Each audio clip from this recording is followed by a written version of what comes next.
Venom: The Last Dance is likely to continue the series' successful trend of bringing some silly alien fun to the superhero genre.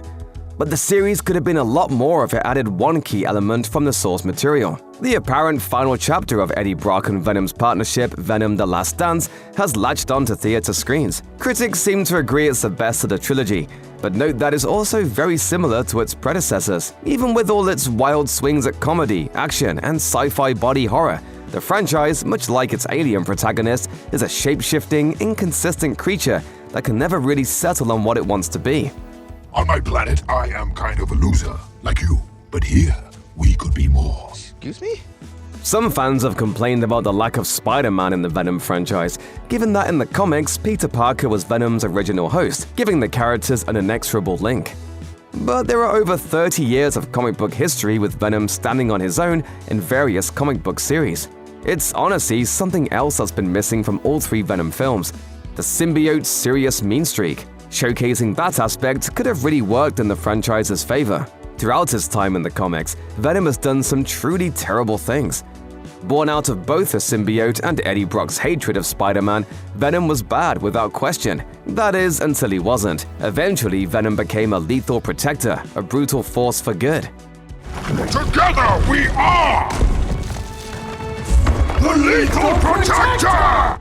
This put him in line with edgy Marvel heroes and anti-heroes like Blade and the Punisher. Like them, when Venom hit the bad guys, they often didn't get back up, making him terrifying even to those he was trying to save. It's the kind of edge that is distinctly lacking from the Venom movies, and its absence is even more baffling given the actor that plays his human host. Look back at Tom Hardy's filmography and you'll find plenty of performances that prove he could absolutely pull off a truly scary version of Venom. To name just a few: Bane in The Dark Knight Rises, the Cray twins from Legend, and Alfie Solomons in Peaky Blinders. Sprinkle in a bit of Hardy's wandering, reclusive stranger from Mad Max Fury Road, add a hint of warrior, and Brock wouldn't have had to be the high-strung, anxious iteration we ended up with. Even after 3 films, Eddie and Venom are never really in sync in the way they could have been.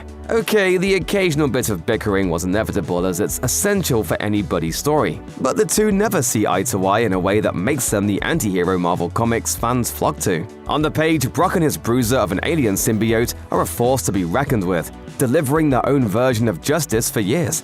Yes, they've parted ways pretty often, but Venom usually finds its way back to Brock, resulting in some of the most epic confrontations in comic book history. Unfortunately, we never get anything of the sort from Hardy's stint as Brock, an issue that honestly has been consistent across all of Sony's Spider-Man universe. Several iconic villains have been reinvented as shells of their original versions. Sometimes it takes a bad guy to make a good film, but the Venom trilogy has never had a great villain.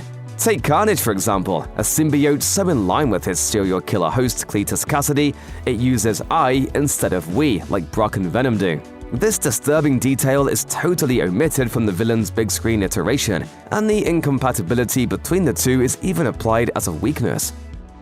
You're not a match. We are. That's right, we are.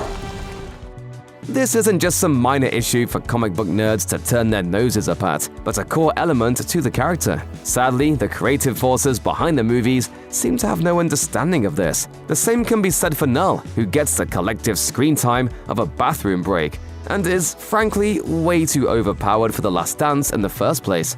The consistent problem with Venom lies in Sony having all the right pieces to make a stellar franchise involving a hero with an edge, but opting to rip it apart in favor of more lighthearted buddy comedy. While we sit and wait for the return of vampire hunters and one-man armies, Tom Hardy could have been an anti-hero for the ages. Instead, he swam in a lobster tank.